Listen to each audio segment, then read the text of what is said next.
Do you mind if I smoke? It won't affect the test. All right, I'm going to ask you a series of questions. Just relax and answer them as simply as you can. Bien, ben, bonjour à tous, enfin rebonjour. Je vais essayer de faire un panorama plutôt qu'une étude extrêmement littéraire, stylistique et complexe, des rapports entre science et littérature au XVIIe, XVIIIe. Alors, il faut savoir que les chercheurs en XVIIe, XVIIIe sont bien embêtés par plusieurs positionnements, qu'on va dire scientifiques au sens large, à savoir qu'on étudie régulièrement ces rapports entre littérature et science au XVIIe, XVIIIe à l'aune justement de la science-fiction dans une perspective un peu téléologique. Et ça biaise un peu le regard que l'on peut avoir sur cette littérature des XVIIe et XVIIIe qui est assez particulière. Un autre biais cognitif, c'est que, et qui justifie peut-être ce que disait tout à l'heure Natacha sur la différence entre les Français et les Anglo-Saxons, c'est qu'en France, on conçoit notre histoire littéraire bien souvent avec des périodes un peu hermétiques, le baroque, le classicisme, les Lumières, la Révolution romantique, alors que nos voisins allemands ou anglais ne voient pas vraiment de rupture du baroque jusqu'à l'entertainment, jusqu'au romantisme. Il y a une vraie continuité. Donc, ils n'ont pas les mêmes modalités de pensée, ne serait-ce que l'histoire des lettres par rapport à l'histoire des mentalités et à l'épistémologie. Donc, c'est pour ça aussi que le projet m'intéresse, parce qu'il va peut-être permettre de à la fois décloisonner, mais prendre en considération le fait que nous, on pense, et on pensait déjà au XVIIe, XVIIIe siècle, avec ces cloisons. Il y a en France une vraie hiérarchie des genres, la comédie, la tragédie, etc. Ce qui est intéressant en revanche, c'est que les œuvres de mon corpus, qui traitent de sciences et de littérature, sont donc de la période baroque jusqu'à la toute fin des Lumières, ont l'air de se moquer totalement de ces cloisonnements, justement, comme une espèce d'horizon générique, une espèce de fil qui parcourrait les deux siècles, XVIIe et XVIIIe. Donc, on sait désormais qu'il convient de ne pas étudier la littérature d'inspiration scientifique des XVIIe et XVIIIe siècles selon un angle exclusivement rétrospectif, avec cette perspective téléologique, c'est-à-dire placer la science-fiction comme le résultat d'un genre en cours de formation.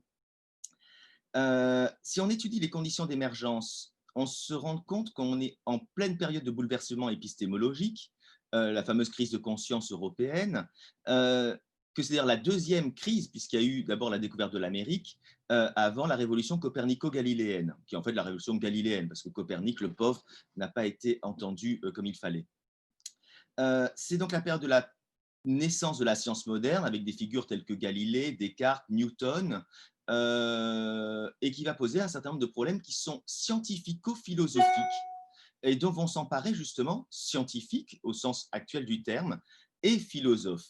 Donc la question des mondes habités, qui ne se pose pas encore comme elle se pose actuellement, la question de la formation des êtres en biologie, la question de la formation du monde, avec deux grandes théories qui s'opposent.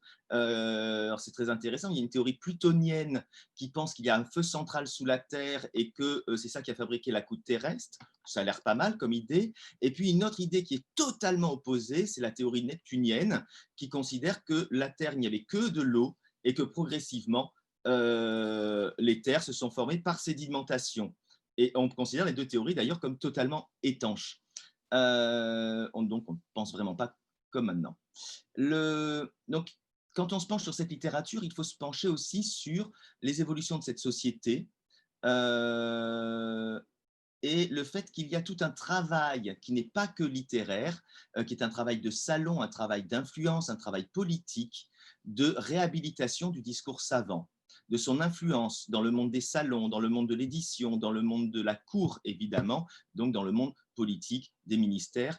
Et ces moments d'ailleurs où émerge très lentement, ça sera au 19e siècle qu'elle aura son grand succès, mais ces moments où émerge la figure de l'ingénieur, par exemple.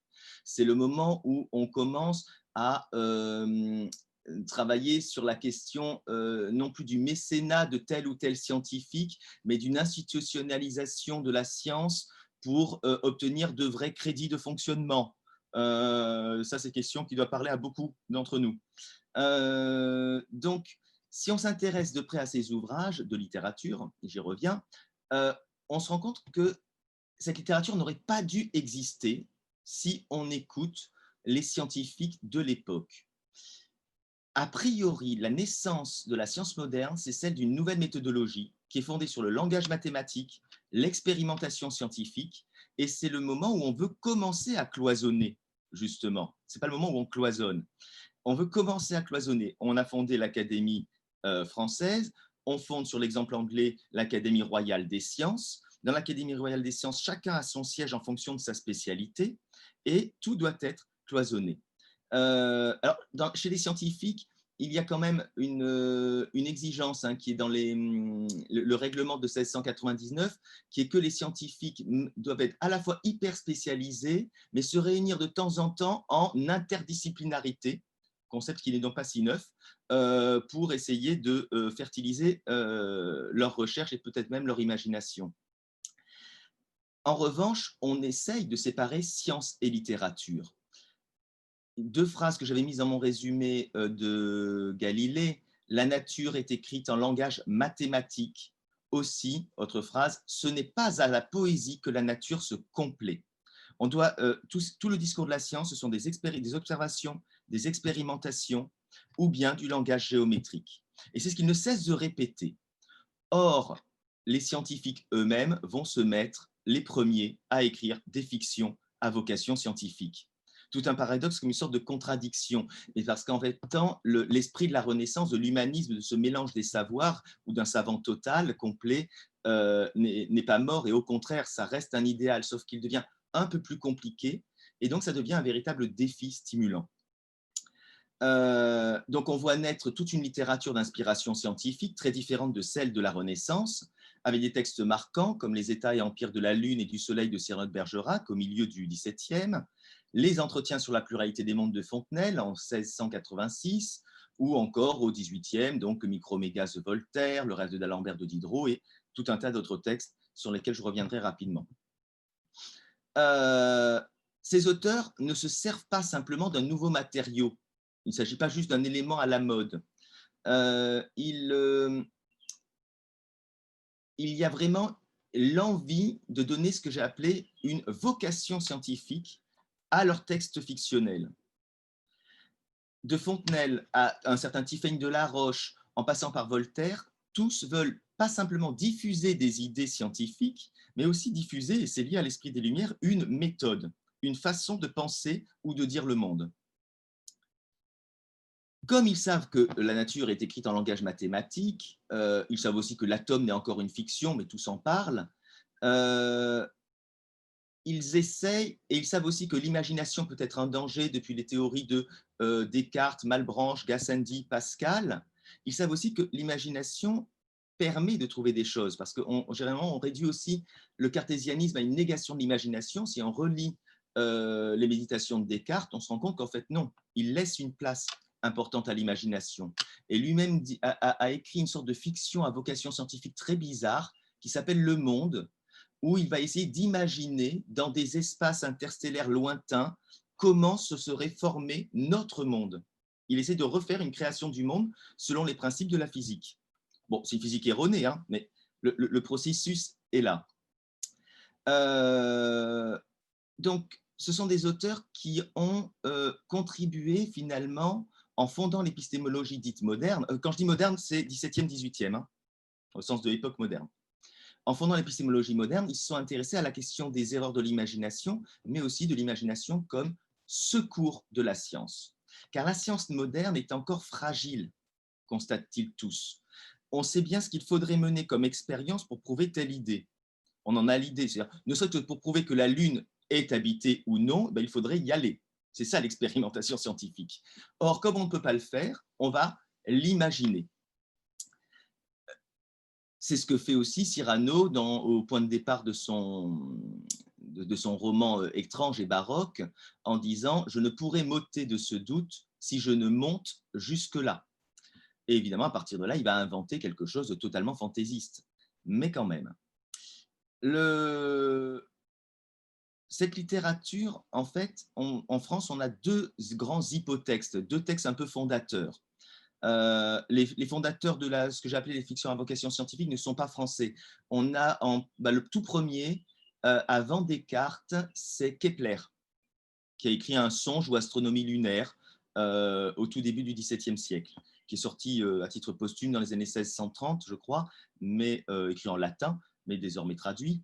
Et donc, à sa suite, il y aura des auteurs, donc Cyrano et Fontenelle en particulier, qui sont les deux grands hypotextes. Ils choisissent deux voies littéraires très différentes. Cyrano, c'est un texte assez fantaisiste en apparence, mais fondé sur un certain nombre de grandes théories philosophiques et scientifiques sérieuses. Et les hypothèses plus ou moins scientifiques qu'il développe ont toujours un fond, en quelque sorte, vraisemblable par rapport à ce que l'on sait à l'époque. Fontenelle, lui, va s'engager dans une voie dite plus sérieuse. Cyrano écrit un voyage imaginaire, Fontenelle écrit un dialogue de diffusion scientifique entre un philosophe et une marquise. Ce qu'il a ainsi fait, c'est qu'il a posé une sorte de modèle. On va dire plus tard que c'est le modèle de la littérature de vulgarisation scientifique. Mais en fait, il a créé un véritable chef-d'œuvre. Ses imitateurs vont suivre ce qu'ils auront identifié comme une recette. C'est un dialogue entre un savant et un ou plutôt une ignorante autour d'une question scientifique. La néophyte va acquérir des lumières qui vont changer sa vision du monde et de la vie. Le ton doit être léger, voire badin, mais ça ne suffit pas tout cela. Ça suffit à faire une œuvre de vulgarisation, mais ça ne suffit pas à faire un chef-d'œuvre. Donc, il y a autre chose encore chez Fontenelle. C'est que son dialogue fait littéralement voyager les deux personnages.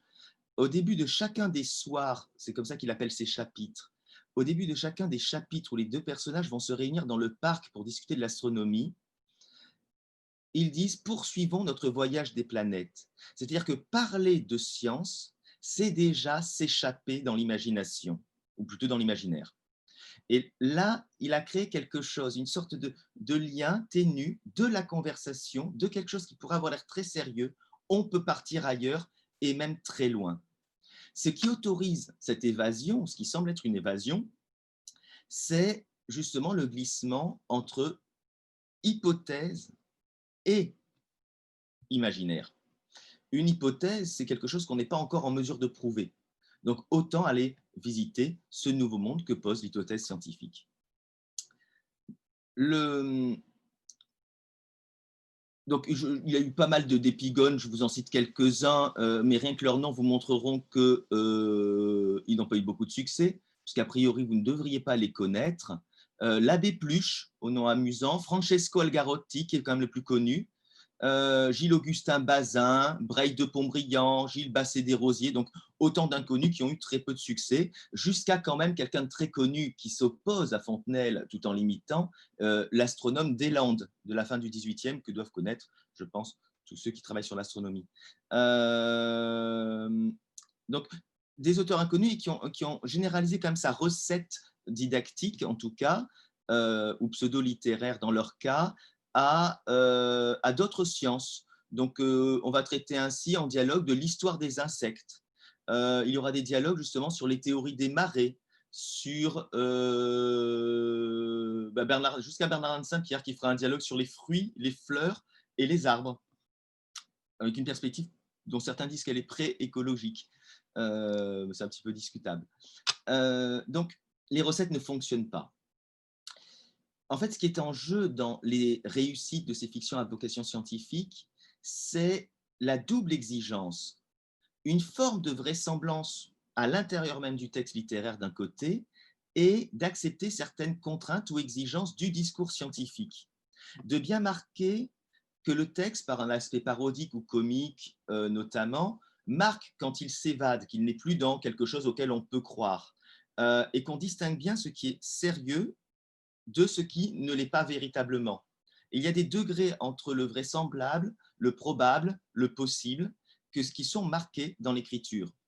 Et ce sont les textes, en quelque sorte, qui réussissent ce défi, qui ont eu un véritable succès. Peut-être que c'est ça la camisole, justement, hein, cette espèce de contrainte, se plier à la contrainte du discours scientifique, à ses exigences. Donc on peut observer quand même un nombre incroyable de variations dans ces œuvres des XVIIe et XVIIIe qui, tous après Fontenelle, vont aussi avoir une constante. Ils soulignent, parfois en préface, mais parfois au sein même de l'œuvre, la difficulté d'allier fiction et discours scientifique, imaginaire et preuve, et de conférer donc cette vocation scientifique à la fiction, pour dépasser le simple prétexte didactique, diffuser des théories. Euh, Certaines œuvres qui ont voulu faire des sommes comme ça pédagogiques, comme Pluche ou Bazin qui parle des insectes, un ouvrage que je ne conseille pas. Hein, le premier chapitre, c'est sur les abeilles maçonnes, le deuxième chapitre sur les abeilles maçonnes, le troisième chapitre sur les abeilles maçonnes, et il y en a 700 pages. Ces œuvres, au bout d'un moment, évidemment, s'essoufflent. Et à la fin, elles finissent par arrêter même le dialogue pour envoyer des lettres. Et on verra d'ailleurs la même bêtise, ça m'a vraiment amusé, un livre du siècle dernier, quand j'étais au lycée, qui s'appelait Le Monde de Sophie, de vulgarisation de la philosophie pour les classes de terminale, et qui se passait entre dialogue et lettres. Et ce même livre s'essouffle, c'est-à-dire que c'est très difficile de passer de la diffuse d'un ouvrage de vulgarisation à un ouvrage franchement littéraire. La veine fantasy sera celle qui aura peut-être le plus de liens avec ce qu'on appelle maintenant la science-fiction. Mais elle reste quand même très ambiguë à l'époque.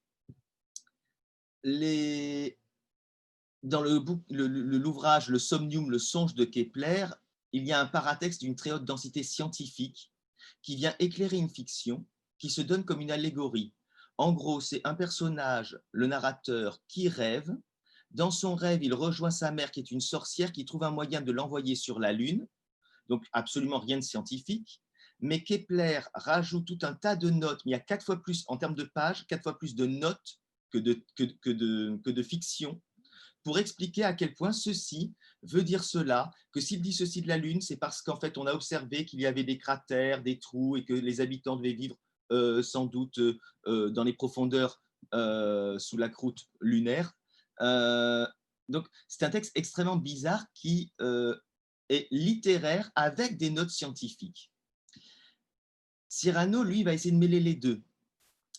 Et puis d'autres vont suivre. Alors, il va influencer notamment, bon, alors Diderot, évidemment, il va influencer celui dont on a parlé tout à l'heure, Guillaume de la Folie, un certain Listonnet aussi, le chevalier de Béthune, le chevalier de Mouilly, une femme auteure extrêmement intéressante, Marianne Robert, comment il s'appelle, Benoît de Maillet, et d'autres, j'en oublie. Dans ces textes, en revanche, on reprend une veine qui est celle du voyage imaginaire, qui existait jusqu'à présent sur le plan géographique terrestre. On inventait des voyages jusque notamment en utopie, ou tel endroit, ça peut être la Terre australe, l'utopie, les Ajaoïens et d'autres endroits plus ou moins imaginaires sur la surface terrestre. Là, c'est adapté, c'était encore vaguement vraisemblable. Là, il faut inventer un moyen de locomotion et pour arriver jusque sur la Lune. Or, il me semble qu'aucun des auteurs du XVIIe et XVIIIe siècle, avant Guillaume de la Folie, n'invente véritablement un moyen de locomotion qui soit technologiquement fiable par rapport aux connaissances de l'époque. C'est toujours de la parodie scientifique parce qu'on sait qu'on ne peut pas. Donc, on va raconter un moyen bizarre, plus ou moins alchimique, auquel on sait d'ailleurs que l'auteur ne croit pas.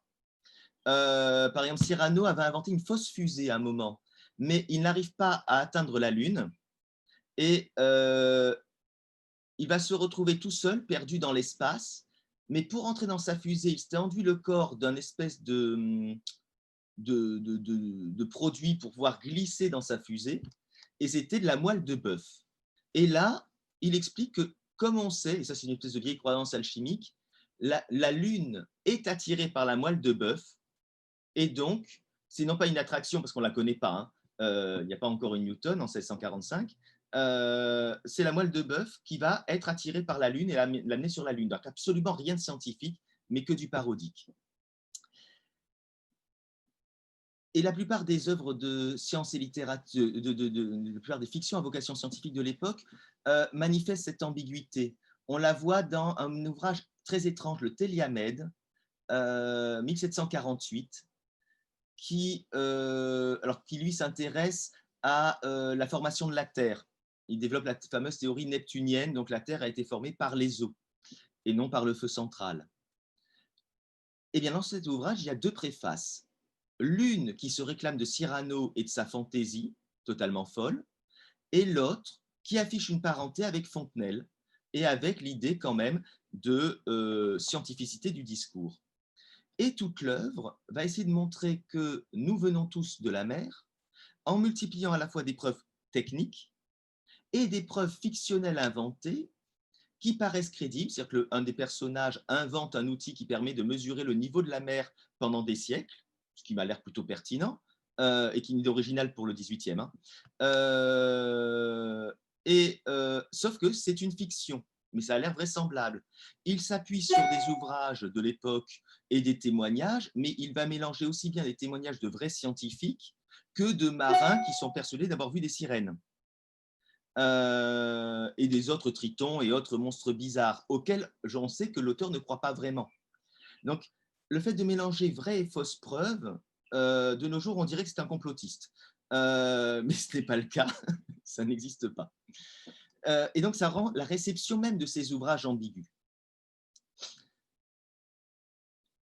Les scientifiques, par exemple, ceux qui étaient neptuniens, ont dit qu'il y avait énormément de bonnes choses dans le Téliamède, et qu'il fallait prendre cet ouvrage comme un ouvrage fondamental sur la théorie de la formation de la Terre. Les anti-neptuniens, c'est-à-dire les gens comme Buffon notamment, ont relevé toutes les bêtises ou toutes les plaisanteries de l'ouvrage pour le dénigrer. Un autre auteur très représentatif de cette ambiguïté, c'est Charles-François Tiffaigne de la Roche. On l'appelle Tiffaigne de la Roche. C'est un médecin en plein milieu du XVIIIe siècle, qui a écrit énormément d'ouvrages de fiction, inspirés de la science, notamment de la médecine, et il va faire se croiser différentes théories scientifiques. Alors, il y a un texte qui s'appelle Amilec, qui a longtemps été pris d'ailleurs pour un texte alchimique. Le personnage rêve dans ce texte qu'il rencontre le génie de la génération, c'est-à-dire celui qui organise la fabrication des hommes sur Terre.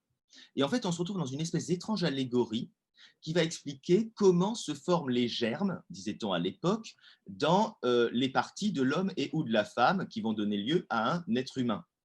Et se disputent en quelque sorte plusieurs théories, l'épigénèse, la préexistence des germes, la dissémination, l'emboîtement, enfin plusieurs théories concurrentes à l'époque. Et ce qui est très étonnant, c'est qu'en faisant dialoguer les génies imaginaires, ce cher Tiffaigne a l'intuition de la réponse qui sera apportée 5 ans plus tard par d'autres savants plus agréés que lui, qui n'est que médecin généraliste, si je puis dire. Dans d'autres ouvrages, pour expliquer un certain nombre de problèmes incompréhensibles pour les savants de l'époque, il suppose que de même qu'il y aurait ce qu'on appelait des esprits animaux dans notre corps, on ne sait pas encore ce que sont les nerfs, hein, il y aurait des esprits élémentaires invisibles dans la nature. Les esprits animaux, c'est une vraie théorie scientifique de l'époque. Hein. Ce sont de tout petits êtres microscopiques qui font passer les informations dans notre corps, jusqu'à la toile médulaire qui est dans le cerveau. Ça fait un peu penser comme vision à Il était une fois la vie, ce vieux dessin animé, mais 200 ans avant. Et donc, il suppose que de même, il y a la même chose, invisible, des esprits élémentaires. Il sait très bien que c'est une fiction, les esprits élémentaires, que c'est vraiment de l'imagination, contrairement aux esprits animaux. Mais ces esprits élémentaires vont inventer tout un tas de choses qui vont permettre de mieux comprendre la réalité. Et il y aura des choses qu'on verra parfois, que la critique, après, a peut-être vu d'une façon trop téléologique comme des prémonitions. Les esprits élémentaires inventent un système de captation du réel sur une plaque étrange où l'image, enfin ce qui est visible dehors, se colle à l'image comme une peinture extraordinaire. Et en fait, il n'invente pas la photo, mais c'est le principe du daguerréotype. Il imagine aussi que grâce à des choses qu'on pourrait mettre un peu partout dans le monde, on pourrait, en reliant ces petits objets par des canaux, écouter tout ce qui se passe partout dans le monde. Intéressante idée. Pour se déplacer, il invente aussi le fait qu'on puisse réduire la nourriture en poudre pour n'avoir qu'à rajouter de l'eau, parce que c'est pratique de voyager léger. Donc des tas d'idées un peu folles, mais qui, pour nous, nous parlent. Alors il y en a plein d'autres qui sont tout aussi folles, qui ne se sont pas réalisées, donc difficile de parler de prémonition pour un savant de 1750. Donc c'est une littérature qui reste difficile à appréhender. Alors je disais tout à l'heure, je vais revenir aux fictions des voyages interplanétaires. C'est là qu'il y a eu le plus de délire imaginatif sur les peuplades que l'on va rencontrer ailleurs. Si les voyages, enfin les vaisseaux sont pour la plupart du temps, jusqu'à Guillaume de la Folie, totalement fantaisistes, en revanche, ce qu'on imagine de ces habitants répond pratiquement toujours au même principe. Soit ce sont des humanoïdes, plus ou moins grands, plus ou moins petits, soit ce sont des variations sur le connu. Et cette hypothèse, d'une certaine façon, Fontenelle l'avait déjà un petit peu formulée comme la seule façon d'imaginer les extraterrestres dans les entretiens sur la pluralité des mondes. On ne peut imaginer qu'à partir de ce que l'on sait. Donc on va imaginer que les habitants de Mercure, comme c'est plus proche du Soleil, vont être, s'ils sont humanoïdes, ils vont être plus foncés que nous, comme nos Africains, où il fait plus chaud. Bon, vu la température sur Mercure, il doit peut-être mort. Mais ça, il ne le dit pas. Il va inventer aussi une fiction autour des abeilles, c'est-à-dire qu'on peut les imaginer comme des insectes, avec un mode de vie, puisque les insectes commencent à fasciner au XVIIe, XVIIIe, et on va imaginer qu'ils ressemblent peut-être à d'autres types d'animaux, et parfois des animaux dont on peut avoir peur, et c'est le principe que l'on voit dans la plupart des films de SF depuis maintenant plus de 50 ans. Juste un petit mot rapide, parce que je l'ai évoqué 3 fois, sur Guillaume de la Folie. Guillaume de la Folie a imaginé quelque chose de bizarre qui ressemble à un récit de science-fiction. Alors, il y a un personnage qui débarque sur la Terre. Il viendrait de Mercure sur un vaisseau spatial, et la description du vaisseau spatial, bon, ne marcherait pas, mais elle correspond à peu près aux théories scientifiques de l'époque. C'est la première fois qu'on en a un qui est un peu réaliste. Et il le montre, son vaisseau. Tout a l'air vraiment SF. Et puis tout d'un coup, aux 2/3 ou aux 3/4 du roman, il explique au monsieur chez qui il est hébergé, le terrien, qu'en fait c'était faux, il a fabriqué une pauvre maquette, il ne vient pas du tout de Mercure, mais il venait d'ailleurs, et c'était un stratagème pour s'approcher de lui, pour revoir sa fille, etc. Enfin, absolument rien à voir, un roman très romanesque, et ce qui était le roman de science-fiction n'était en fait qu'une vaste supercherie. Donc c'est aussi un texte extrêmement troublant pour cela. Donc, je vais revenir à ce que je disais au tout début, à savoir que il y a un point fondamental, généralement, c'est quand même un lien entre l'imaginaire et le discours scientifique. Pour aborder ces textes, beaucoup de littéraires, dont moi, avons utilisé, mais d'une façon peut-être un peu trop facile, une expression à la mode, très à la mode chez les littéraires, celle d'expérience de pensée. En disant, ben voilà, ils imaginent ce que cela pourrait être, c'est une expérience de pensée. C'est ce que fait Fontenelle en disant, et pourquoi non? Et si la Terre, etc. Et ensuite, il va passer d'une hypothèse, une fois qu'on l'aura prévalidée, mais on ne pourra jamais la prouver dans le cadre de l'histoire, des entretiens, à une autre. Donc, si la Lune est habitée, ben, Vénus peut l'être, imaginons Vénus. Si les planètes sont des planètes, se tournent, si la Terre est une planète comme les autres qui tournent autour du Soleil, les autres peuvent être habitées. Si les étoiles sont autant de soleils, comme disait Galilée, dans ce cas-là, il peut y avoir d'autres systèmes, et on ne va faire que repousser, mais par imitation, comme quand on inventait des peuplades, c'est à partir de ce modèle. Sauf que si l'axiome tombe, tout tombe. Mais sont-ce vraiment des expériences de pensée, même s'ils se fondent à chaque fois sur les connaissances de l'époque? La notion d'expérience de pensée est malaisée, que ce soit Thought Experiment, Gedanken Experiment, parce que on l'emploie, nous, littéraires, un peu trop dans tous les sens. On l'emploie à la fois pour désigner ce qui se rapporte à la philosophie. La caverne de Platon, certains disent que c'est une expérience de pensée. On l'emploie pour l'anthropologie, des expériences humaines qui se faisaient d'ailleurs au XVIIIe siècle ou qui se racontaient. Alors que l'origine de l'utilisation scientifique de l'expérience de pensée remonterait à Galilée et à l'exemplum du bateau. Bon, en fait, il l'applique à Aristote. L'idée, c'est que, et à Copernic lui-même, il y a eu plusieurs expériences comme ça pour montrer que la Terre peut bouger sans qu'on s'en rende compte. Il suffirait de tirer un boulet de lancer un boulet du haut du mât. Si le navire est en mouvement, le boulet devrait tomber derrière. Et puis après, on s'est rendu compte que non, il avançait en même temps dans la chute qu'eux. Donc les expériences ont vraiment été menées par Mersenne notamment. Donc ça, ce serait une expérience de pensée. Mais l'autre grande expérience de pensée qu'on nous mentionne, c'est le fameux chat de Schrödinger.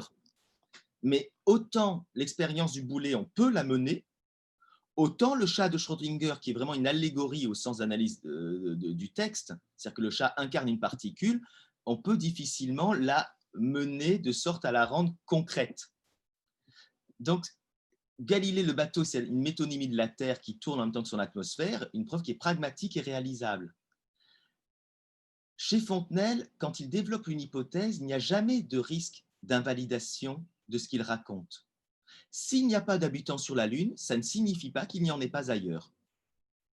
Ce qui fait que, et là c'est peut-être un élément de la science-fiction qu'on va retrouver dans la science-fiction, ce n'est pas parce que mon hypothèse était fausse que l'autre hypothèse ne le sera pas. Et donc, quand on mélange science et imagination, on a deux solutions, soit revenir à l'axiome et le vérifier en bon scientifique, soit aller encore plus loin, aller sur Vénus pour voir s'il n'y a pas d'habitants, aller dans un autre système pour voir s'il n'y a pas d'habitants.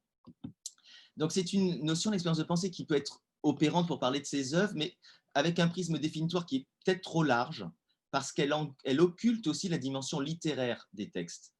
On ne peut pas les inscrire dans un processus qui soit purement épistémologique, parce que l'hypothèse scientifique est un élément parmi d'autres de la création poétique. C'est peut-être pas le premier élément. Donc en fait, il y aurait deux axes à voir par rapport à cette expérience. Les œuvres, certaines sont des expériences par l'imaginaire qui entraînent une forme de processus d'inférence, c'est-à-dire qu'en donnant à voir fictivement l'hypothèse scientifique ou philosophique, en donnant à imaginer les habitants de la Lune, elle fait juste basculer de l'inconcevable, il ne peut pas y en avoir, de l'impensable, de l'impossible, vers le probable, ou peut-être même le souhaitable. La marquise des Entretiens, à un moment, veut rencontrer ses autres habitants, et elle est triste que la technologie ne le permette pas. Et l'autre catégorie, ce serait une expérience de pensée, cette fois-ci, dans une perspective dite sensualiste, c'est-à-dire que la fiction n'est que l'exercice de facultés de réflexion par l'imagination qui est conçue comme un supplétif à la limitation de nos sens. Le personnage, mais surtout le lecteur, se trouve initié à un recul méthodologique, à une sorte de surplomb que seule peut permettre la fiction à l'époque, mais parce qu'elle se donne pour fiction et qu'elle ne veut pas nous faire croire que cela existe. C'est-à-dire que la fiction permet d'interroger l'objet, c'est-à-dire le monde, l'hypothèse scientifique, ses conséquences, avec une méthodologie qui est celle de l'enquête, à la façon des grands philosophes que sont comme de Locke, par exemple, John Locke. Donc, les fictions à vocation scientifique jouent sur ces deux modalités qu'il faut analyser à la fois sur le plan de l'imaginaire et du rôle de l'imagination, mais aussi sur le plan de l'épistémologie scientifique. Et puis en revenant aussi à chaque fois sur le parcours scientifique propre des différents auteurs, et en sachant qu'ils ont tous différentes écoles et différentes conceptions philosophiques. C'est-à-dire qu'une Tiphaine de la Roche, par exemple, est un spiritualiste. Il pense vraiment qu'il y a une âme du monde, une âme dans notre corps. Diderot va développer des théories assez proches sur certains points, mais lui est un athée matérialiste. Il n'y a d'âme nulle part. Et donc, ça infléchit à la fois leur théorie scientifique et l'imaginaire qui en découle. Et donc, tout cela est à replacer aussi donc, dans les débats extrêmement forts qu'il y a à l'époque entre ces différentes écoles de philosophie. Là, je crains de ne dépasser et de ne pas arriver à ma troisième partie. Je conclue rapidement. Oui, après, on a une pause où on pourra avoir des questions. Tu peux conclure sans te précipiter. Alors, le, une dernière ambiguïté de ces œuvres, c'est que, alors aussi, notamment les œuvres les plus fantaisistes, c'est on n'est pas toujours sûr qu'il y ait bien une thèse qui soit défendue, une thèse scientifique. Dans les ouvrages sous forme de dialogue à la façon de Fontenelle, on voit bien qu'il y a un fil directeur avec une thèse et une série d'hypothèses. Dans les fictions de type voyage imaginaire, et notamment les voyages soit interplanétaires et ceux dont je n'ai pas parlé, les voyages à l'intérieur de la croûte terrestre, il y a trop de jeux d'imagination et de parodie, de recul de l'auteur, de plaisir dans le délire imaginaire, que l'on n'est pas toujours sûr que les auteurs soient totalement sérieux ou croient totalement dans la théorie qu'ils ont l'air initialement de défendre. Parce que, et moi je l'ai interprété comme la conscience des limites de la science à ce moment-là. Mais et puis aussi la conscience aussi de s'amuser, tout simplement. Donc, qu'est-ce qui fonde poétiquement et épistémologiquement la science en fiction au XVIIe et XVIIIe? Comment des œuvres littéraires qui sont clairement construites sur la fiction et donc sur une feinte peuvent-elles prétendre à une certaine scientificité alors que la science revendique l'appui de la raison, de l'expérience, de la démonstration mathématique, de ce que Fontenelle appelait l'esprit géométrique? C'est dans les creux d'un discours scientifique qui est en pleine construction, qui est sujet à constante mutation, que ces écrivains vont trouver ce qui va légitimer le recours à la fiction. Ils expliquent pratiquement tous que c'est parce que la science n'a pas encore trouvé la réponse que la littérature a le droit de s'amuser, en quelque sorte.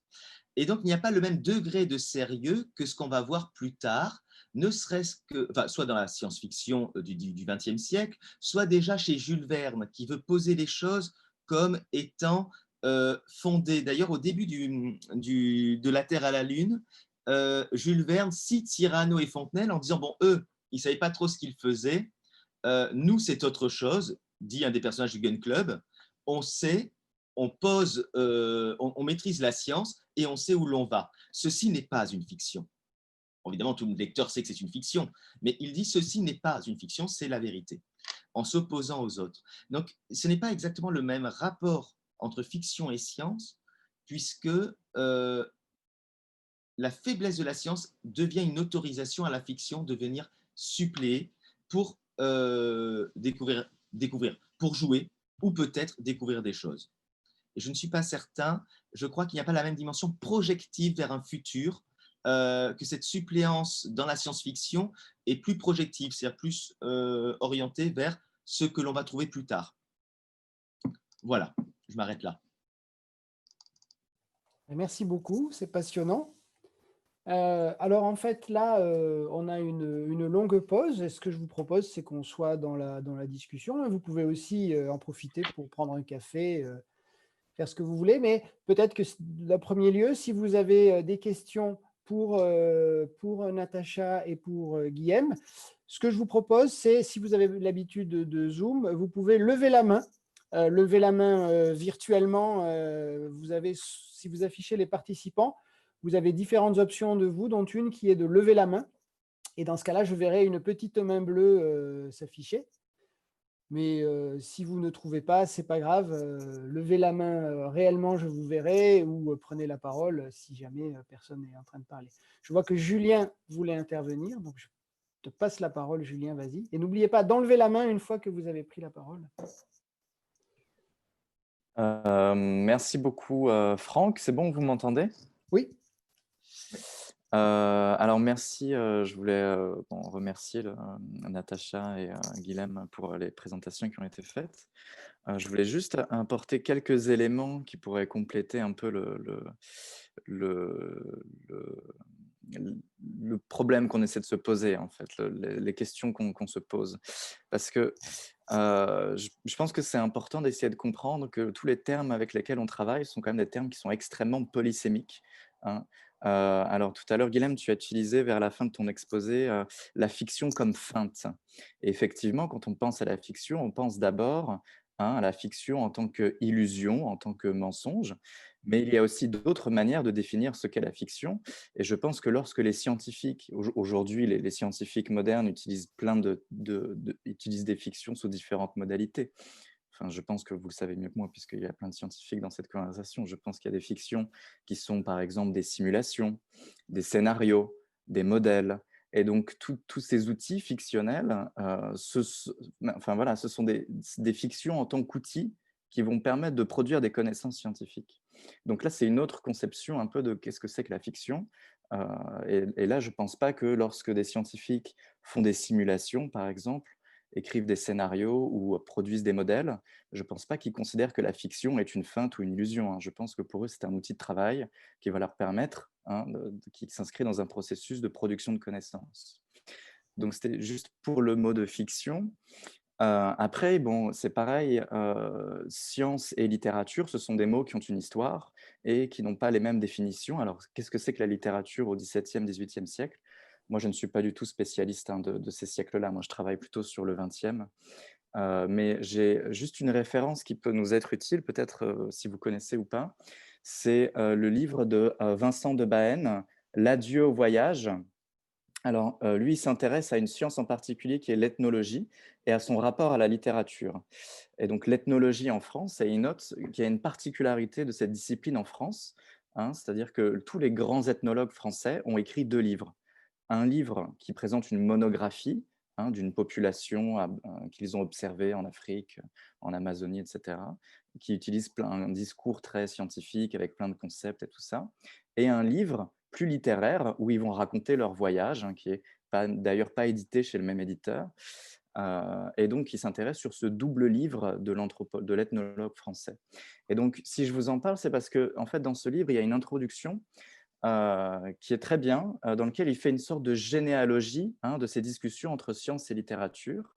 Et lui, il va prendre l'exemple de Georges Cuvier, hein, et donc comment il va fonder donc son histoire naturelle.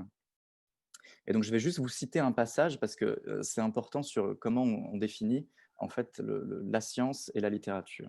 Alors, juste très rapidement, donc là, je cite, alors, du point de vue des savants, hein, depuis le début du XIXe siècle, le rapport de la science à la littérature est d'abord un rapport d'émancipation. Les disciplines pensent leur propre constitution comme l'isolement d'un domaine de connaissance qu'elles soustraient à la connaissance généraliste des hommes de lettres. En ce sens, en devenant des sciences, elles se libèrent de la littérature. Et un petit peu plus loin, il dit, hein, sans nous interroger ici sur la pertinence de ces divisions ou sur leur historicité, nous voyons bien qu'une science se caractérise d'abord par un mouvement de partition et la définition d'un territoire qui lui est propre au sein de la connaissance dans son ensemble. Or, si nous voyons comment ce territoire est délimité sur un de ses côtés, hein, dans la différence avec les autres sciences, il nous faut aussi nous interroger sur sa délimitation sur l'autre front, hein, celui des nombreux discours qui traitent des diverses sortes d'êtres vivants, hein, par rapport à Georges Cuvier, mais ne relèvent pas de la science naturelle. À l'époque de Cuvier, cet ensemble porte un nom. Il s'agit des lettres et de ce que l'on appelle alors la littérature, dans un sens qui n'est plus le nôtre aujourd'hui, c'est-à-dire la connaissance au sens large, hein, la connaissance livresque de toute chose par l'esprit, la res literaria. En 1800 encore, Madame de Staël souhaite envisager la littérature dans son acception la plus étendue, c'est-à-dire renfermant en elle les écrits philosophiques et les ouvrages d'imagination, tout ce qui concerne enfin l'exercice de la pensée dans les écrits, les sciences physiques exceptées. Autrement dit, avant que les romantiques mettent en scène le combat du poète contre le savant, avant que le mot littérature change de sens, nombreux sont ceux qui en revendiquent une conception élargie, hein, blablabla. Donc, c'est juste que je pense que c'est intéressant aussi en termes de méthodologie d'enquête de se rendre compte que les mots qu'on utilise aujourd'hui n'avaient pas toujours le même sens, hein. Et c'est intéressant son modèle, alors ce serait à vérifier, moi je ne suis pas spécialiste de ces époques-là, son modèle d'une science, hein, qui se définit pas en se détachant du reste de l'ensemble de la connaissance élargie, hein, donc un D'accord, on processus. va peut-être laisser Guillaume répondre à Ouais, ça. ouais, ouais. Merci. Ah, merci, c'est très intéressant et surtout que c'est une démarche que l'on mène en littérature depuis un bon moment. Alors, d'une part, il y a une mouvance, je travaille un petit peu là-dessus, mais c'est pas ce que je préfère, qui est inspiré des théories anglo-saxonnes de la fiction, des travaux de Thomas Pavel, des théories des mondes possibles sur là. Le problème, c'est que comme la notion d'expérience de pensée, ça donne des définitions parfois un peu trop larges. Moi, j'essaye de jouer un petit peu, évidemment, de ces théories, mais surtout de revenir à ce qu'on appelait fiction à l'époque. Et il y a, ce sont des textes qui sont pas, enfin, qu'on trouve sur Google et Gallica, il y a un certain nombre de textes qui théorisent la fiction au XVIIe et XVIIIe siècle. D'ailleurs, vous avez une spécialiste comme collègue à Bordeaux, c'est Aurélia Gaillard, sur les théories de la fiction au XVIIe et XVIIIe. Et donc, quel est le rapport d'une fiction à la vérité? Évidemment, fiction, on est dans un esprit très classique. Au XVIIe siècle, ce sont encore les belles lettres, ce n'est pas encore la littérature. Et la fiction, on la prend presque au sens étymologique, fictum, fingere, feindre. Mais une feinte peut être porteuse de vérité. Alors, il y a des vérités très larges, allégoriques, la fable de La Fontaine. Évidemment, on sait que les lions ne parlent pas, mais ça nous délivre une vérité sur l'homme. Et puis, il y aura peut-être cette idée d'une feinte. On a besoin de feindre, mais au sens actuel de certaines fictions scientifiques, quand on fait une expérience en labo, on feint des conditions, mais ce ne sont pas, ça se passe jamais à 100% comme ça. Donc, ces sens-là sont aussi déjà plus ou moins présents et surtout commencent à être un petit peu théorisés dans ce que j'ai appelé les fictions à vocation scientifique. Justement, un des propres, en tout cas, c'était l'objet de ma thèse, qui est vieille maintenant, 2009, enfin vieille, 2009, c'était de montrer que les fictions à vocation scientifique théorisent en leur sein à la fois des éléments de science, mais aussi le rôle de la fiction. Alors, ce sont des théories qui, c'est plus une théorisation par questionnement que par réponse claire et nette. Et donc, ne pas confondre, effectivement, je pense qu'il ne faut pas plaquer nos conceptions actuelles de la fiction sur les XVIIe et XVIIIe siècles, même si les théories peuvent nous permettre de les lire un peu différemment et d'y saisir des choses que nous n'aurions pas vues, mais il faut aussi se replonger dans toutes les théories de l'époque, et c'est extrêmement mouvant. C'est-à-dire qu'il y a eu ce qu'on appelle la querelle de la fable à la fin du XVIIe siècle, il y a même eu 2 querelles, avec un renouveau au début du XVIIIe, la fable au sens d'histoire inventée. Hein. On est au moment de l'émergence du roman, ce que les anglo-saxons appelleront the rise of the novel, c'est-à-dire le moment où on va passer à un roman plus réaliste, qui prendra ses lettres de noblesse. Et c'est le moment où d'ailleurs apparaîtra effectivement le mot littérature, qui est quand même le plus souvent, là je ne suis pas tout à fait d'accord avec l'introduction que j'ai entendue,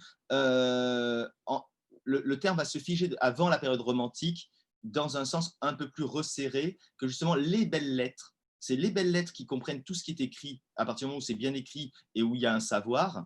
La littérature va se spécialiser dans son acception actuelle, avec une mouvance jusqu'à effectivement Madame de Staël, les années 1820 encore, où le mot va s'élargir, se rétrécir, enfin, c'est un univers.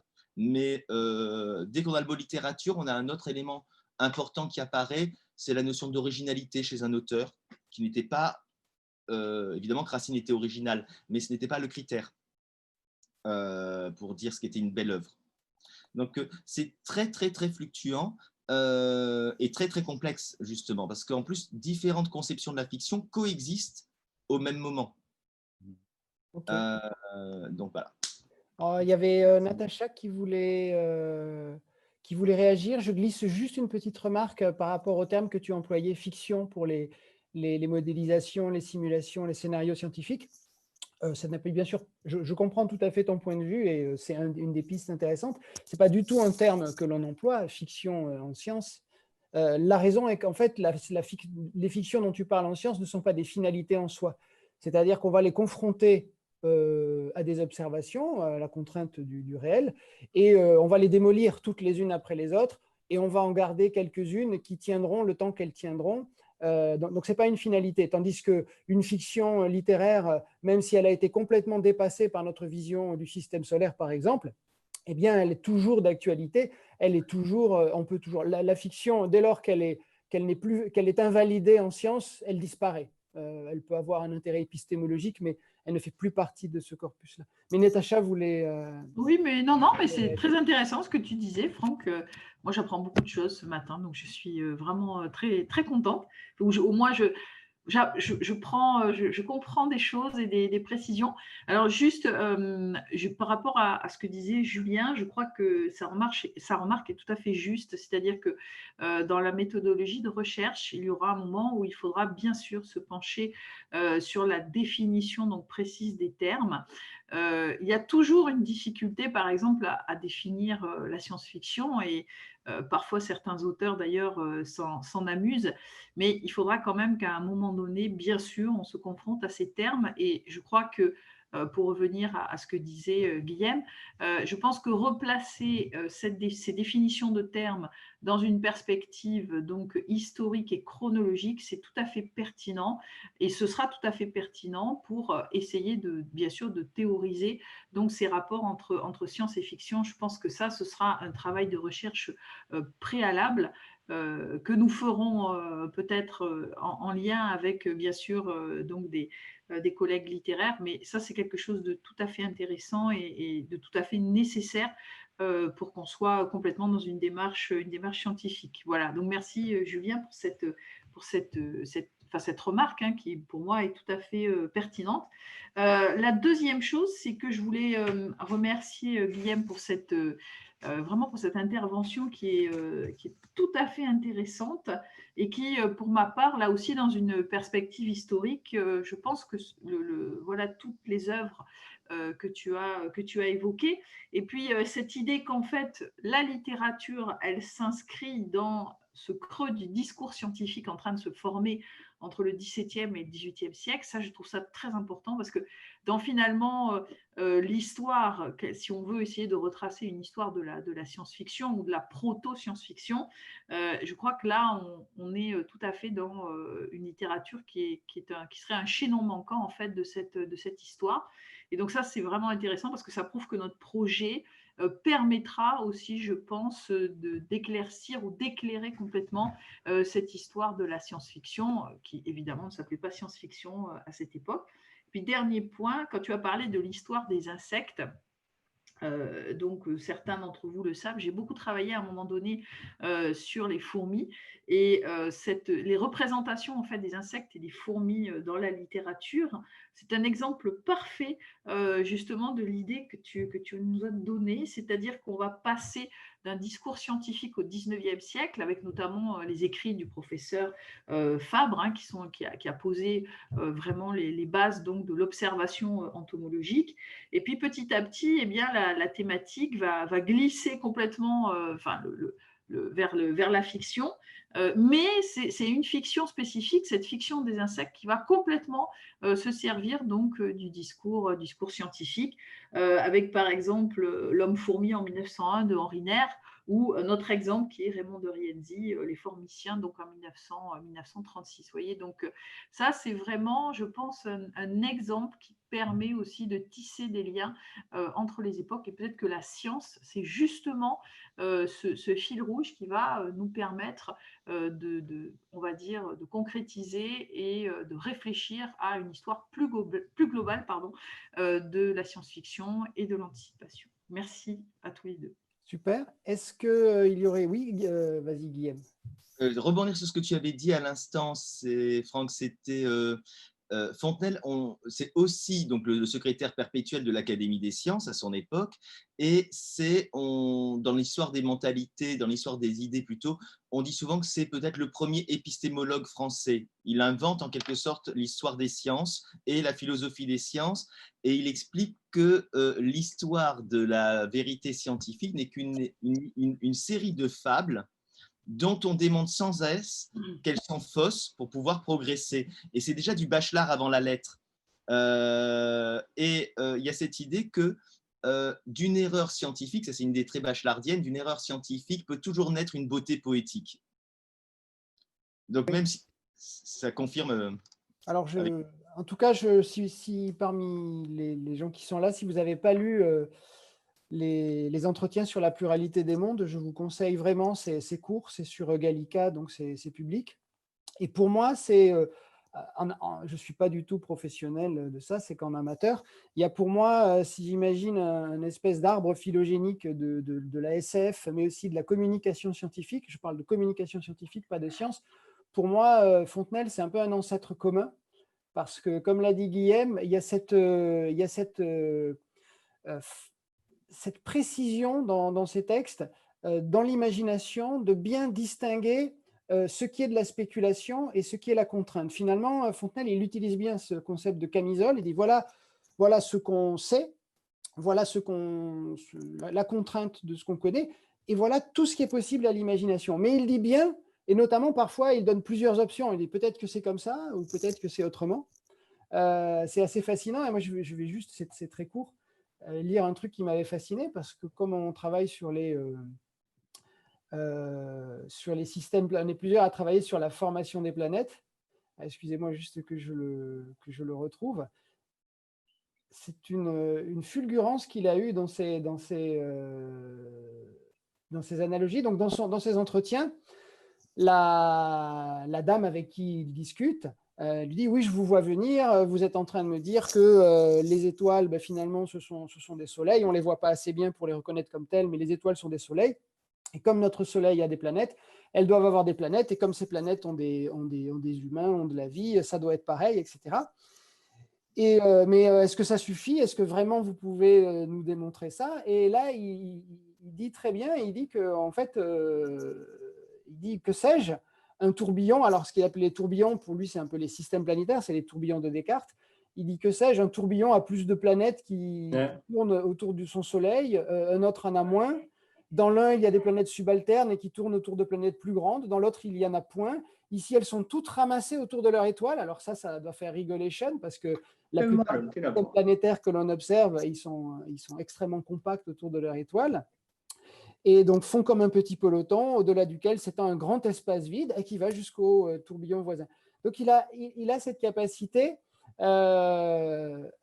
sein de cette camisole que représente la contrainte, ce qui est très difficile quand on fait des analogies, de voir aussi la variété, la diversification que permet la vie, toutes les variations sur un même possible qu'étudie beaucoup la science-fiction. Donc voilà, je vous conseille ça. Et par différence... Oui, vas-y Nicolas. Pardon, si j'interviens, c'est parce que je ne vois pas le point pour lever le bras là. Je ne sais pas comment faire. Donc, c'est pour ça que j'ai ouvert le micro. Excuse-moi, Franck. Oui, mais ce n'est pas grave. Si vous ne le voyez pas, faites comme ça. Normalement, lever la main, ça apparaît quand tu affiches les participants à droite de ton écran. Et en bas, dans les options que tu peux avoir, il y a lever la main. Mais sinon, tu interviens comme ça, ce n'est pas grave. Ah, voilà, ok, tu as raison. J'ai trouvé. Mais sinon, c'est pas grave. Là... Je t'en prie, vas-y. Excuse-moi. Je t'en prie. C'était par rapport à l'œuvre de Fontenelle, justement, juste rajouter un petit mot, c'est que là-dedans, on trouve, pour la première fois à ma connaissance, parce que je ne l'ai jamais trouvé avant, la première formulation, même si ce n'est pas tout à fait la formulation moderne, du paradoxe de Fermi. C'est à un endroit, un passage où, lors de sa discussion avec la jeune marquise, le philosophe dit qu'il va y avoir des habitants sur la Lune. C'est un peu la continuation de ce que tu disais là, à propos des habitants sur les autres mondes. Et là, la marquise dit c'est de la foutaise, parce que sinon, il devrait déjà être venu ici. Et là, la seule chose que le philosophe peut lui répondre, c'est que ce n'est pas facile le déplacement entre les mondes, parce que si ça prend beaucoup de temps, et si ça prend plus de 6000 ans, parce qu'à l'époque, on pensait que l'âge de l'univers, c'était 6000 ans, à peu près basé sur le récit biblique, donc on comprend qu'ils ne sont pas encore venus ici. En fait, ce n'est pas tout à fait la formulation moderne, parce que là, le temps est symétrique, c'est-à-dire tout le monde a 6000 ans, aussi bien les Sélénites que les habitants de la Lune que les Terriens. Et si ceux-là ne sont pas venus ici, nous non plus, si nous, on n'est pas, on peut pas aller, on n'est pas allé jusqu'à la Lune, on comprend pourquoi eux ne sont pas venus ici. Mais dans la formulation moderne, le Soleil arrive un peu tard sur la scène cosmique. Donc, les habitants des autres mondes ont plein de temps de venir jusqu'ici. Mais en tout cas, c'est la première fois où on voit formuler le paradoxe de Fermi. Et il y a d'autres formulations après, au XXe siècle, avant Fermi, par Tsiolkovsky par exemple, mais la première fois où moi je l'ai trouvé, c'est dans Fontenelle, la conversation sur la pluralité des mondes. Très bien, c'est vrai, je me souviens de ce passage. Et une distinction que moi je trouve intéressante, en France on cite souvent Flammarion pour l'aspect vulgarisation et aussi imaginaire sur la pluralité. Mais moi, je vois une distinction profonde, c'est que Fontenelle met bien les limites de sa spéculation. Il dit, j'imagine, et je me trompe forcément, mais j'ai le droit d'imaginer ça, il n'y a rien qui rend ce que je dis impossible, en tout cas, on ne le sait pas encore. Alors que Flammarion, par exemple, il va essayer de démontrer par la science pourquoi les Martiens existent et ont des ailes. Il a cette espèce d'argument d'autorité. Et c'est beaucoup moins facile quand on lit les œuvres de Flammarion de voir à quel moment les faits s'arrêtent et la fiction ou la spéculation commence. Chez Fontenelle, c'est extrêmement bien balisé. Comme l'avait dit Guillaume, il y a des différents niveaux de choses qui sont très solides, qui sont observées, et des choses qui sont de la spéculation. Et alors que Flammarion joue un jeu beaucoup plus dangereux, je trouve, sur dans le mélange. Chez Fontenelle, il y a quand même cette idée de répandre presque avant les connaissances. C'est-à-dire qu'il suffit que sa marquise, comme la plupart des mondains qui vont le lire, ne vont pas devenir astronomes, que ce soit vrai ou faux, c'est pas tant ça qui compte. On peut stimuler leur imagination, mais ce qui compte, c'est de répandre ce qu'il appelle l'esprit géométrique.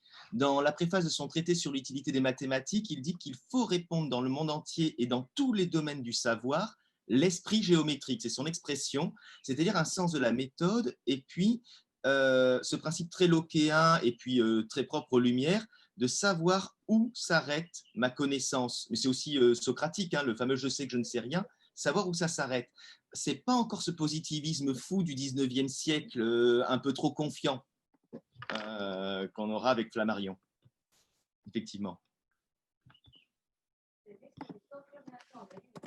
Est-ce que vous auriez des questions pour les intervenants ou une remarque? N'hésitez pas, on est dans une sorte de pause. On a encore 10 minutes. Pardon. Si peut-être une question pour Natacha, parce que je trouve que, bon, à propos de la science-fiction aujourd'hui, on est peut-être un peu optimiste. Moi, ce que je constate, c'est que depuis un bon moment déjà, une vingtaine d'années au moins, je me souviens quand j'étais, disons, un peu plus jeune, dans les années 80-90, quand je voyageais, je voyais un peu partout dans les librairies, dans les kiosques, aux aéroports, dans les gares, il y avait un rayon de livres sur la science-fiction, avec des œuvres de classiques, Asimov, Clarke, etc., mais d'autres plus modernes aussi. En revanche, depuis une vingtaine d'années, quand vous allez dans ces genres de kiosques, de librairies, le rayon, c'est dans les meilleurs des cas science-fiction et fantasy. Dans le pire des cas, c'est plutôt fantasy. C'est rare de trouver vraiment de la science-fiction individuelle. Ça a été remplacé, c'est plutôt une tendance anglo-saxonne, peut-être un peu plus faible en France, mais c'est plutôt fantasy. Il y a un grand mouvement de fantasy. Est-ce que c'est l'effet Seigneur des Anneaux, Game of Thrones maintenant? Mais c'est ces livres de fantasy qui font fureur beaucoup plus que les livres de science-fiction. Et ça me pose un petit problème. Enfin, personnellement, peut-être c'est... Alors là-dessus, on peut peut-être avoir la réaction des auteurs. On attend toujours Laurent Genefort qui m'a dit qu'il allait se connecter. C'est peut-être intéressant d'avoir une réaction d'Émilie ou de Jean-Christophe à ça, si vous le souhaitez. Moi, je peux pas trop, j'ai pas vraiment de vue panoramique sur le sujet, mais par contre, je peux rapporter des propos que j'ai pu entendre de la part d'éditeurs qui connaissent bien le paysage éditorial en SFFF actuellement. Il semblerait quand même qu'il y ait de plus en plus, là, ces dernières années, mais c'est une sorte de frémissement, c'est récent, de plus en plus d'intérêt pour la science-fiction. Après, Comment ça se quantifie, je ne sais pas. Oui, alors Natacha pourra nous dire aussi Oui. quelque chose là-dessus. Alors, moi, je vais répondre en historienne, évidemment, du genre. Donc, Nikos, c'est tout à fait vrai que depuis, on va dire, alors la fin des années 90, donc, bon, je vais parler plus de la science, enfin, de l'état, on va dire, de l'édition donc de la science-fiction en France, que je connais mieux, évidemment, en tant qu'historienne, plutôt que celle dans les pays anglo-saxons. Donc, c'est vrai qu'il y a eu une chute de la science-fiction il y a à peu près 15-20 ans, qui a été remplacée par un autre sous-genre des littératures de l'imaginaire. Donc, c'est ce qu'on appelle littérature de l'imaginaire. Ce sont en fait toutes ces littératures donc, du merveilleux, de la science-fiction, de la fantasy, du fantastique. Et donc, dans ces littératures de l'imaginaire, il y a des mouvements de mode. Or, depuis une vingtaine d'années, la mode était beaucoup plus à la fantasy. Alors, je pense que la science-fiction s'est heurtée, ça c'est une hypothèse, hein, évidemment, mais c'est heurté donc ce qu'on appelle au mur du futur, c'est-à-dire qu'en fait, les progrès scientifiques et les progrès technologiques ont rejoint finalement ceux des auteurs, alors sauf peut-être dans le space opéra. Ce serait intéressant d'avoir l'avis de Laurent Jeunefort donc, sur ce sujet, mais il est clair que la science-fiction était un petit peu passée de mode parce que finalement la science-fiction avait envahi la vie quotidienne. Alors après, la fantaisie est en train, en quelque sorte, alors je ne dis pas de disparaître du tout, mais de s'essouffler un petit peu parce que finalement, les gens se posent énormément de questions sur notre avenir. Par exemple, la situation actuelle, la situation pandémique, moi j'ai beaucoup été demandée dans les médias parce que justement, ils me disaient « Ah, mais la science-fiction n'a pas des réponses, analyse comment cette pandémie et ses conséquences sur notre société, etc. » Et donc, en fait, eh bien, la science-fiction, en suivant évidemment ce que disait aussi Émilie, la science-fiction, elle est en train de revenir au premier plan. Mais on est sur, on va dire, le début d'un mouvement, le début d'une perspective, parce que justement, on s'interroge sur l'exploration spatiale, qu'est-ce qu'on va aller faire sur Mars, de manière plus proche, qu'est-ce qu'on va aller faire sur la Lune, on s'interroge sur l'intelligence artificielle, on s'interroge évidemment sur une éventuelle apocalypse pandémique. Donc, la science-fiction, elle est là au moment où véritablement on se pose des questions sur notre monde, l'évolution de notre société et sur des éléments technologiques évidemment qu'on ne maîtrise pas. Voilà, donc je crois, je vais laisser peut-être la parole à Nathalie qui voulait intervenir.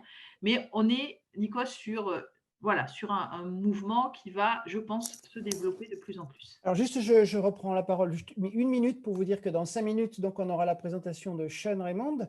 Il y a Laurent Jeunefort qui vient d'arriver. Bonjour Laurent. Donc Nikos Prantzos nous disait que par rapport à quelques décennies avant, la science-fiction était un peu reléguée dans des recoins obscurs de librairies. Natacha, grosso modo, disait oui, il y a eu un grand minimum, mais peut-être que si on zoome sur le temps présent, il y a un regain quand même sur les dernières années, même les derniers mois. Moi, je le ressens aussi également. Donc, c'était Nathalie, c'est ça qui voulait dire un mot? Je ne vois pas. Elle n'est pas montée, Nathalie. Nathalie? Non, je ne vois pas de main levée. Non, mais si elle l'a levée comme ça. Je l'ai levée pour de vrai parce que je n'ai pas trouvé. Oui, je voulais revenir sur ça. Alors, c'est un ressenti qui est un peu faux parce qu'au niveau des chiffres des ventes de l'édition que nous, on a au niveau de Sci-Fi, en fait, ça n'a jamais varié. C'est la production de livres qui a baissé à la fin des années 90, effectivement, parce que la science est allée plus vite et qu'on était sur la fin du mouvement cyberpunk avec des technologies évoquées dans les romans qui ne collaient plus avec la réalité des technologies qui arrivaient. Et contre, au niveau des ventes, les littératures de l'imaginaire sont classées en 3 catégories, fantastique, fantasy et SF.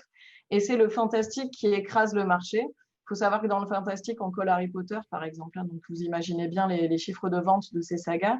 Et la SF n'a pas baissé en vente. Par contre, la production de romans SF a très nettement augmenté ces 3 dernières années, avec même trop de romans, c'est-à-dire qu'il y a de la qualité, bien sûr, mais une grande difficulté à tout lire et à sortir du lot quand on est écrivain. Donc, la SF, effectivement, revient à la mode, mais je ne sais pas si vous vous rappelez, il y a quelques années, on a eu beaucoup de films de SF au cinéma qui n'étaient pas tous parfaits. Je pense à Oblivion avec Tom Cruise ou autre. Et donc, il y a un engouement pour le genre, mais effectivement, on va plus aller vers du space opéra ou des choses qui nous emmènent loin, peut-être parce que la société dans laquelle on vit est déjà très proche du cyberpunk et qu'on n'a pas forcément envie de lire des choses du quotidien, mais plutôt d'extrapoler des futurs plus agréables. On est aussi passé par beaucoup de dystopies qui étaient extrêmement dures, extrêmement pessimistes.